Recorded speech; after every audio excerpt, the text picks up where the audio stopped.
Hello प्यारे बच्चों, Lakshman classes में आपका स्वागत है। हम लोग देख रहे हैं 12th क्लास केमिस्ट्री का सॉल्व पेपर सन 2024 सेट नंबर 6।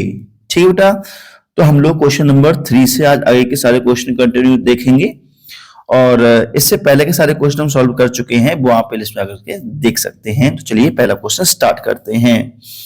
अवाष्पशील विलय तथा वाष्पशील विलायक से बने विलयन के लिए रॉल्ट के नियम की व्याख्या कीजिए और इस नियम का गणितीय व्यंजक भी लिखिए। ध्यान से सुनेंगे, ध्यान से देखो, कुछ चीजें अंडरलाइन करने लायक हैं। जैसे अवाष्पशील विलय से बना हुआ और वाष्पशील विलायक से बना हुआ एक विलयन है, जिसके लिए हमें रॉल्ट के नियम लिखना है। ठीक है बेटा, तो देखो वैसे विलयन जो नॉर्मली होते हैं, विलयन दोनों वाष्पशील घटक के बन सकते हैं, जैसे कि एथिल अल्कोहल प्लस जल।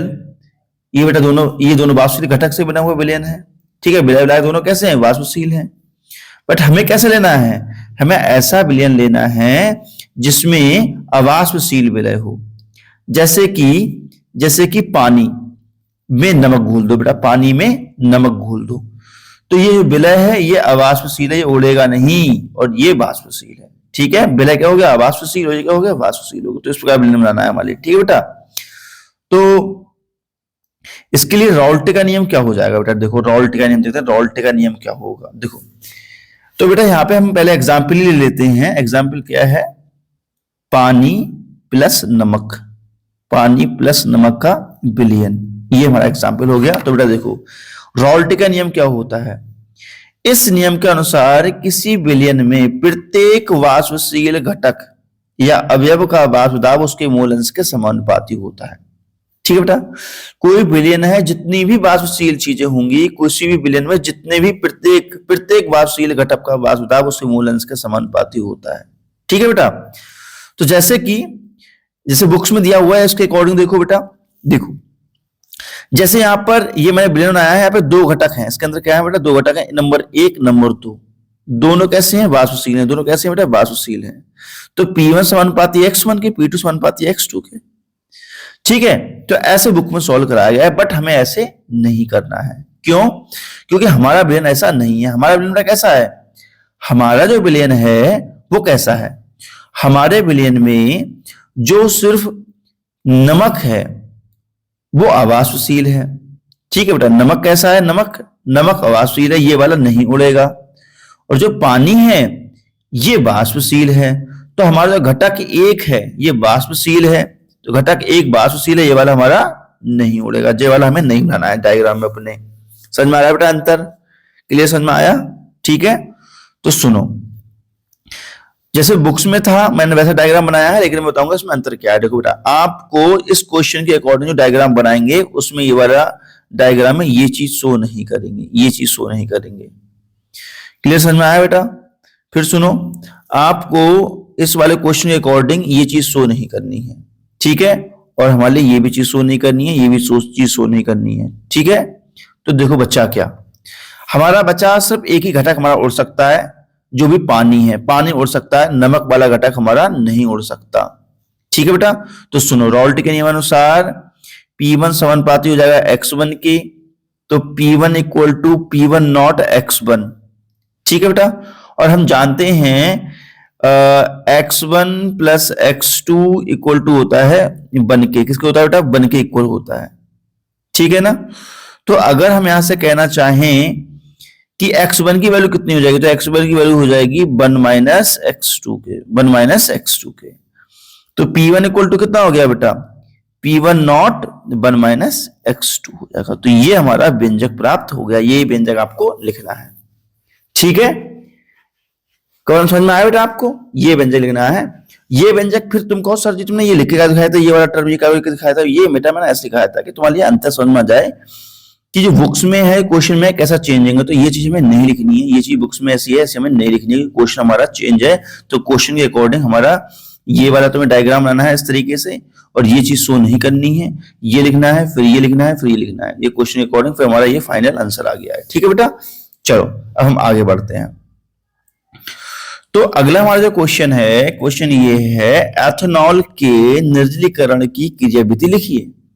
तो ये हमारा एथेनॉल है और कंसंट्रेट H2SO4 443 केल्विन है, ठीक है। इसमें से वाटर मॉलिक्यूल निकल जाता है, वाटर मॉलिक्यूल निकाल लेंगे तो बनेगा CH2 मतलब एथीन बन जाएगा और हमारा वाटर मॉलिक्यूल रिमूव दिखा दिया, चाहे यहां दिखा दो चाहे यहां, एक ही बात है, ठीक है बेटा। अब मैकेनिज्म देखते हैं इसकी। तो बेटा देखो ये हमारा एथेनॉल है, एथेनॉल में से एक लोन पेयर जाकर के यहाँ अटैक करेगा, तो यहाँ पर बेटा देखो एक लोन पेयर जैसे यहाँ पर जाएगा तो हमारा बन जाएगा प्रोटोनेटेड अल्कोहल, क्योंकि जैसे लोन पेयर यहाँ जाएगा तो हमारे जो H+ भैया हैं जो खुश हो जाएंगे लोन पेयर लेकर के, बॉन्डिंग कर लेंगे, तो यहाँ बॉन्डिंग चिपट जाता है जाकर के, ठीक है। बड़ा कंफ्यूजन रहता है बच्चों से, समझ लो अच्छे से इसको। चलो देखो बेटा, जैसे ही यहाँ पे लोन पेयर जाएगा तो क्या होगा, H+ को एक इलेक्ट्रॉन की जरूरत है तो एक इलेक्ट्रॉन तो ये रख लेगा अपना, ठीक है, और फिर बॉन्डिंग कर लेगा। फिर इस लोन पेयर के साथ तो क्या हो जाएगा बेटा, यहाँ पे कर देगा ये बॉन्डिंग, इसने बॉन्डिंग कर ली, ठीक है, यहां इसने बॉन्डिंग कर ली, उसके बाद यहाँ पे प्लस का चार्ज आ जाता है, प्रोटोनेटेड अल्कोहल बन जाता है, ठीक है बेटा।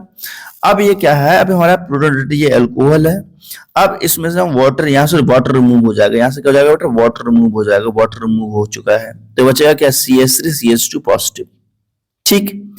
अब क्या है बेटा, अब जो CH3 है इसका जो लोन पेयर का जो मतलब बॉन्ड पेयर के इलेक्ट्रॉन है वो इधर चले जाएंगे और जहां से H+ आयन रिमूव हो जाएगा, तो H+ आयन देखो ये रिमूव हो गया, जो हमने दिया था वो हमें प्राप्त हो गया। अब बन गया क्या हमारा CH2 डबल बॉन्ड CH2, ठीक है, क्लियर है बिल्कुल। चलो आगे बढ़ते हैं, ये हमारे मैकेनिज्म रही। अगला हमारा जो क्वेश्चन है, क्वेश्चन ये है फेलिंग विलयन तथा शिव अभिकर्मक द्वारा एल्डिहाइड तथा कीटोन में भिन्नता स्पष्ट कीजिए।